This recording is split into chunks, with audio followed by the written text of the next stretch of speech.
Okafor will laugh loudly, pretending to be a good husband. But once the door closed, his voice turned into thunder. In the heart of MaMa village, where the sound of the drums echoed, there lived a man called Okafor. To the villagers, Okafor was the perfect husband, calm, respectful always, smiling whenever he walked beside his beautiful wife, Amarachi. The maidens will whisper, "May the God bless us with a marriage like this." But what the villager didn't know was that behind the closed door, Okafor was a monster. By the day, he carried baskets for the old women at the market. By night, he shouted, insulted, and sometimes raised his hands against Amarachi. She would cry silently, covering her bruises with long wrappers, never dared to speak out. Okafor knew how to play his role very well. Whenever visitor came, he would call Amarachi, "My jewelry, my sweetheart," and serve her food with his own hands. He would laugh loudly, pretending to be a good husband. But once the door closed, his voice turned into thunder. Amarachi's heart was heavy, but she prayed every night. She whispered to the gods, "Please, do not let my secret destroy me. Give me strength." One day, as Amarachi fetched water at the stream, she met an old woman known in the village as MaMa Nnedi, a mysterious herbalist who many said could see beyond the eyes. The old woman looked at Amarachi and said to her, "Your tears have reached the gods. Be careful, my daughter. Your husband wears two faces, and his evil will not hide forever." Amarachi froze. She wanted to ask questions, but MaMa Nnedi had already turned away. That evening, Okafor returned home with unusual excitement. He told Amarachi that he had been chosen by the village elders to take part in a scary ritual that would bring him honor and blessings. Amarachi forced a smile, but her heart trembled. That night, as she lay beside him, she remembered MaMa Nnedi's warning. For the first time, Amarachi began to wonder, what if the man I married is far more dangerous than I ever imagined? The following week, MaMa village burst with excitement. The elder announced that the festival of the moon was near. A scared night where men chosen by gods would perform secret rituals deep in the forest. Okafor was among the selected ones. Everyone praised him. Okafor is a blessed man. He is a man of honor. Amarachi smiled weakly when the villagers congratulated her. But inside her spirit trembled because she remembered MaMa Nnedi's words. MaMa Nnedi's word hurt her. Your husband wears two faces. His evil will not hide forever. That night, when the moon shined bright and the villagers gathered to dance, Amarachi pretended to have a headache. Okafor dressed in white, kissed her forehead, and left grinning like the perfect husband. But Amarachi could not rest. She wrapped herself in a dark wrapper, tied her scarf lightly, and followed him carefully to keep the shadows. The path was narrow, and the sound of the crickets filled the night. Amarachi's heart pounded as she crept behind him. She watched him leave the village square and slip into thick forest. Minutes later, she saw something that froze her blood. In a small clearing, Okafor stood before a circle of men all dressed in white. In the center lay a black clay pot. 2 goats and a rooster had already been sacrificed. But then Amarachi saw something worse. A young boy barely 12 was tied near the pot, his eyes wide with fear. Amarachi gasped silently, her hands trembling against a tree. No, this cannot be real. Okafor stepped forward, his mind gone. His face was hard, cruel, nothing like the man she showed the world. He raised a knife, his voice deep and chilling. Then he said, "Tonight, with this blood, my power will be sealed. No one will ever challenge me again." The men began to chant. The bomb was trouble. Amarachi grasped with fear. She wanted to scream, but her voice failed her. The boy cried, pieces Amarachi's soul. Then suddenly, the wind blew harshly, and the flame from the ritual fire danced wildly. At that moment, Amarachi knew the truth. Her husband was not just cruel, he was a man walking hand in hand with darkness. Tears filled her eyes as she wiped to herself. If the village knew the truth, if only they could see what I see. But she also knew one thing: if Okafor discovered she was there, her life would end that so very night. She crouched lower, praying silently. When the ritual reached its peak, Amarachi's hands shook as she crouched behind the tree. The chants grew louder. The boy cried louder. She could not breathe very well. Then suddenly, her foot pressed down on a dry tree. The sound was small, but in the silence of the forest, it cracked like thunder. The man froze. Okafor lifted his head, his eyes narrowed like a predator. "Who is there?" he barked. The shouting stopped. The fire cracked. The boy whispered louder. Amarachi's eye raised. She pressed her body against the tree, praying the darkness should hide her. But Okafor stepped forward, his knife glittering under the moonlight. He slinged the hair like a wild beast. And he said, "Someone is watching us." His voice was low and dangerous. "Find them," he ordered. The men spread out, their footsteps crushing the leaves. Amarachi tried to crawl away, but her wrapper crashed on a thorn. She fell, but the sound grew louder. One of the men turned sharply, his eyes landing on the moving shadow. "Over here," he shouted. Amarachi's blood turned cold. She sprang to her feet and ran, branches crashing her face, thorns tearing her wrapper. Behind her, footsteps thundering, the cutmen were chasing her. "Catch whoever it is alive," Okafor's voice boomed. Amarachi ran deeper into the forest, tears streaming down her cheeks. Just as one of the men's hands brushed her shoulder, a sudden blast of wind swept across out of the wind. A figure appeared, MaMa Nnedi, the mysterious herbalist. She raised her staff, a calf with ancient symbol, and the head seemed to tremble. "Go back!" MaMa Nnedi's voice echoed, sharp and commanding. "This child is under the watch of the spirit." The men staggered, shielded their face from the sordid ghost, but Okafor only grew angrier. His voice was laced with venom. He said, "Old woman, stay out of this or you will join her in death." MaMa Nnedi's eyes glowed strangely in the moonlight. Lens close to Amarachi and wife.But. "Daughter, your tears have brought you here for a reason. But if you wish to survive, you must choose tonight. Run or stand and fight." Amarachi's heart pounded louder than the drums of Unuoma. She looked at her husband, the man she once loved, now a demon before her eyes. She looked at MaMa Nnedi, who sees more spirit than human. For the first time, Amarachi realized the God had placed her at the center of a battle far bigger than marriage. The forest roared with the chants of men and owing of spirit that seems to answer them. Amarachi's legs trembled, torn between running and standing her ground, when MaMa Nnedi held her wrist and said to her, "Daughter, the choice is yours, but remember, the gods only fight for those who refuse to remain silent in evil." Amarachi swallowed her fear. Tears streamed down her cheeks, and she said to herself, "If I keep running forever, it will destroy me, and maybe other too, but if I fight, I may die tonight."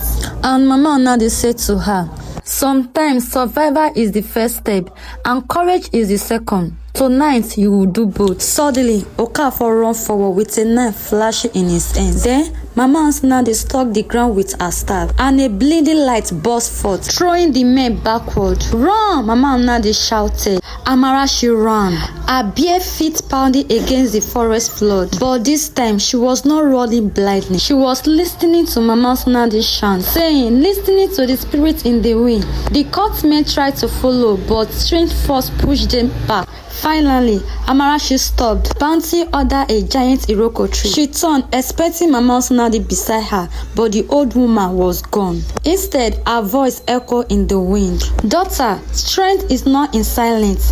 When the world prays what is false, someone must rise and tell the truth." Amarachi fell to her knee, weeping. For the first time, she was not just crying out of fear. She was crying because she understood idea her husband's evil will only give it more power. When dawn broke, Amarachi returned to the village. Okafor had already come back, smiling, pretending like nothing has happened. He told the villagers story of how the ritual brought blessing.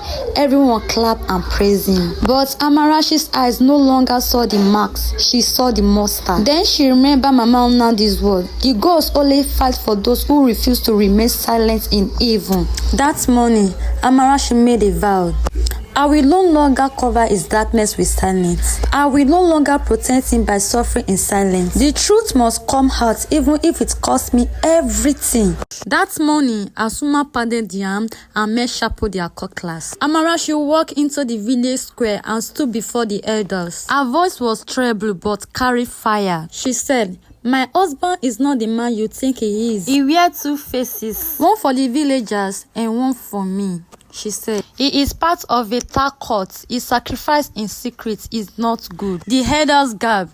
The villagers began to whisper. Some looked shocked and others frowned. Okafor stepped forward and laughed loudly. He smiled at the elders as if Amarachi was only joking. He said, "My jewelry, why do you shame me like this?" He said sweetly. "Have I not fed you, clothed you, love you in front of everyone. Elders, please forgive her. She's only confused. She dreamed too much. Some villagers lulled in agreement. Others scrawled Amarachi. Some say, why lie against a such kind man? Do you want to destroy your home marriage? Tears filled Amarachi's eyes. For a moment, fear gripped her. What if nobody believed me? What if I was truly alone? But then she remembered MaMa Nnedi's word, which said that the gods only fight for those who refuse to stay silent in the face of evil. Amarachi wipes her tear and stood tall. And he said, if truth is madness, then I choose to remain mad. She said boldly, elders, I beg you, allow me to bring proof. The head elders, Nnedi, lifted his staff for silence. He looked deeply at her and said, Amarachi, words are not enough. Bring us proof. Only then we will decide. Okafor smiled. He bowed silently and he said, elders, let her prove it if she can. That night, Okafor slept peacefully beside her, but Amarachi stayed awake. Her heart was beating fast. She knew what she had to do. She had seen the ritual. She had seen the boy. She had seen the bloodstained knife. Somewhere in the forest, the truth was waiting. She whispered into the darkness, I will not stop. Even if the whole village call me a liar, I will not stop until the truth is seen. The night was very quiet. The moon hid behind the cloud as if it is fear what was in the forest. Amarachi tied her wrapper, took a small nap, and slept quiet out of her hunt. Okafor slept and snored loudly. He had no idea she had left. Her heart was beating fast as she walked barefoot along the narrow bush paths. Every roasting made her jump. Still, courage pushed her on. She needed proof. Without it, her words would mean nothing. At the forest edge, Amarachi stopped. She remembered the boy's cry, the shanty, and the knife. She whispered a prayer. God of my ancestor, if I die tonight, let it be where seeking the truth. The deeper she went, the colder the air felt. Owens called and fireflies clicked. At last, she reached the clearing, the ritual ground. Alarm shook as she looked around. A clay pot lay cracked. Red chalk marks were on the ground. Then she saw a cloth gown with a dark stain on the grass. As she bent down to pick the clothes, a twin snapped nearby. Amarachi froze. From the dark, a small weak voice whispered, please help me. Alarm showed a thin, dirty boy with mark on his wrist. A loose curl, they will come for me, he said. Amarachi's heart broken. She knelt and held his shaking hand. Then she said, you are safe now, my son. You are my proof. Together we will tell the truth. Suddenly, cold laughter caught the air. It was Okafor. He stepped out of the shadow with 2 men. A knife catching the faint moonlight. His smile was cruel. My jewelry, you left our bed to find proof of betraying me, he said. The boy whispered and gripped Amarachi's wrapper. A lamp flicked as she trembled. Okafor's eyes flashed with horror. Now, you leave me no choice. Tonight, the forest will swallow you, and no one will ever know your truth. The forest became darker as Okafor's wicked laugh echoed around them. Amarachi's heart beat fast, but she held the boy's hand tightly. Run, she whispered, and they both ran. Branches slapped her face and thorns tore her wrap, but she did not stop. Behind them, Okafor and his men began to chase them. Their footsteps loud like drums of war. You cannot escape me, Amarachi, Okafor shouted. You belong to me, your life, your voice, even your soul. Amarachi pushed the boy forward, forcing him to run faster. Just when she started to get weak, a strong wind suddenly blew through the tree, and the ground began to shake. From the darkness, MaMa Nnedi appeared. Her walking staff shone brightly like fire. She stood boldly and shouted, Okafor, the gods have seen your evil. Tonight, your fake godness will be exposed. Okafor laughed proudly and raised his hands. Old woman, your helps cannot stop me. I am more powerful than spirits. MaMa Nnedi hit her staff on the ground, and a bright light flashed. Okafor's men screamed and ran away in fear. Okafor stopped, his confidence turning into fear. His once charming face twisted with anger and shame. No, they love me. The villager will never believe you, he screamed. Amarachi stepped forward with shaking legs but a strong voice. They will believe me because I am not alone anymore. This boy is my witness. The gods are my witness. Your evil cannot hide behind your smile forever. At that moment, The village elders arrived. They had followed the strange light into the forest. They were shocked when they saw the shrine, the strange symbol on the ground, and okafor trembling in the front of MaMa Nnedi's shining staff. And the Nnadozie shouted, "Okafor, you deceive us. You pretend to be a good man, but you brought a curse to this land. The gods themselves condemn you," he said. Okafor fell to his knee, his proud marks destroyed. He cried loudly, but no one felt sorry for him. The truth was now clear to everyone. The elders heard him and declared, "Even can hide in darkness, but truth will always rise like morning star." Amarachi began to cry, not out of fear, but from relief. She kneeled and thanked MaMa Nnedi. MaMa Nnedi smiled and said,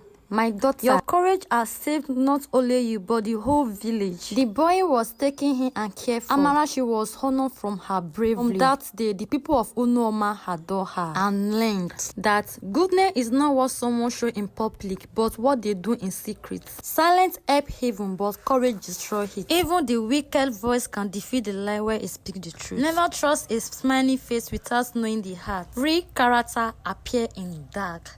Thanks for watching. Please subscribe to this channel for more engaging Africa footage story.